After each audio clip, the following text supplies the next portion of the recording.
Hello everyone, today we will be again delving into the Sicilian variations, and today we will be looking at how to play against the Najdorf variation.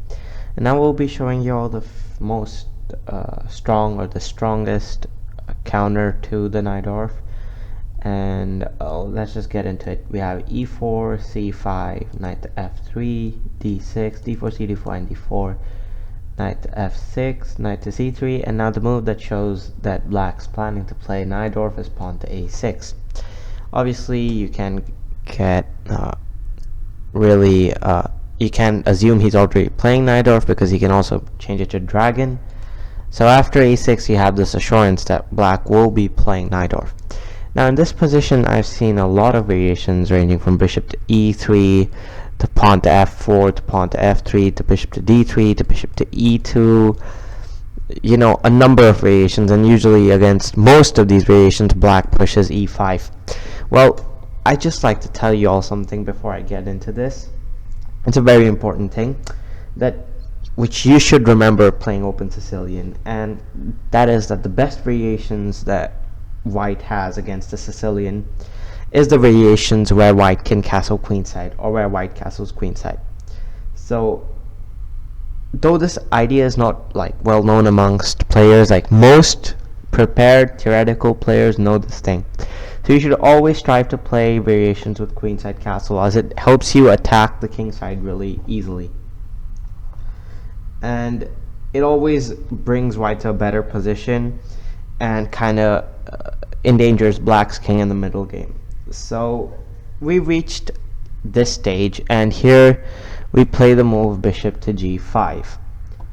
White has to move this bishop from c1 so that he can achieve the goal of queenside castling quicker. You know, if he plays something like, let's say, bishop to e2 here, he's looking to castle kingside, which is not what we want.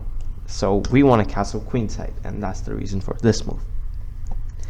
Now usually with black you have only one option, which is pawn to e6, and you also see this move, knight to d7, which is what I used to play, but you basically sacrifice a pawn. So the variation I think goes a little like after I think pushing f4, he goes h6, first e6, and after, let's say, something like queen to f3, he goes h6, bishop h4, and he goes sometimes g5. I think that's the variation, and or I think I'm missing it out, but anyways, the reason I don't recommend it is because black just sacrifices a pawn to kind of gain activity, so don't try it out. So we have pawn to e6, and now we have pawn to f4. And another reason why I actually suggest this opening is because it's the most efficient and the most attacking from white. Black's always on the defensive, and he doesn't have any sort of plans except attacking the e4 pawn. And one thing I wanted to tell, if you are a black player, you have to kind of follow the setup of Can Paulsen, which you will see. I will be showing it, don't worry. So if you're a former Paulsen player, Paulsen Can, you have to use your base setup, which black plays in this situation. So after f4, we realize kind of white's gaining a little control of the center, and with these two pawns, and here black obviously has to play the move bishop to e7. We're followed with queen to f3, and now queen to c7, getting, you know, rid of any sort of pin which might come and haunt black later on. After queen to c7, we get queenside castling, and white's finally achieved his goal of castling queenside. Now you play knight to d7. So this is exactly what I meant by, you know, achieving a Paulsen setup, which is exactly this setup. And after you castle kingside, you push b5, bishop b7. You get the classic Paulsen setup. But the only problem is for black is that white has castled queenside, so he's successfully managed to do this.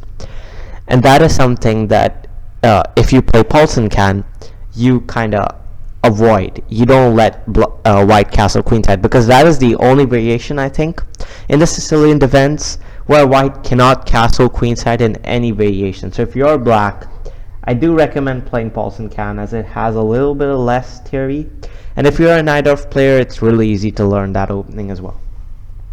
So after queenside castle, we have knight to d7, and now white follows his plan of bishop to d3, developing the least active piece, which was on f1. And after the move b5, we have rook h to e1. Again, now that you've successfully developed all your pieces, even your queen, bring your rook into the attack. Eventually, your threat here would be to play, not immediately, but to play maybe, e5. Not immediately because of the move bishop to b7, but prepare e5. And black's only counter ideas would be to push d5. Would be to push d5 and try to get some sort of breakthrough happening in the center, because white will start attacking g4, h4, and he is gonna cause a lot of problems with black's position. So either you can go with this little setup, obviously queen g3 is the ideal move. I see this move b4 a lot, which kind of forces white to play this kind of cheeky move, knight to d5, and after e takes d5, e takes d5, you're sort of like getting a little worried about this position, threatening knight f5. But anyways, that's for a different day. But like these type of moves, and that's the reason why rook h to e1 so important, because black hasn't castled yet, and this x-ray attack's looking kind of deadly, and getting your knight here and all of that. So that's the reason why this is white's most aggressive response. And for black, I suggest just like try to castle, bring your rook to c8, queen b8, queen a8, try to attack this or push d5. So that's your sort of plan with black. And for white, I just showed you guys. And actually, if you think about it, it's all based on the principles of chess. You try to activate your least active piece to the most active square, and after f4, queen f3, you obviously queenside castle, knight to d7, bishop to d3, again activating the least active piece, b5, again activating the least active piece with rook h e1, with a lot of ideas attacking the center, bishop to b7, queen to g3. And obviously you guys can check out games in this variation. There are a lot of games played by various grandmasters and international masters, like Igor Smirnov has a lot of games in this variation because he kind of specializes in this. I do recommend you check out his games. And yeah, basically that was the bishop g5 variation, and I hope you guys use it because it's really hard to defend it with black. And if you guys want or have any inquiries regarding this opening, or you want any more extra material, you can always write down any queries you have in the comment section, and do hit the like button, subscribe, and I'll see you all in the next one.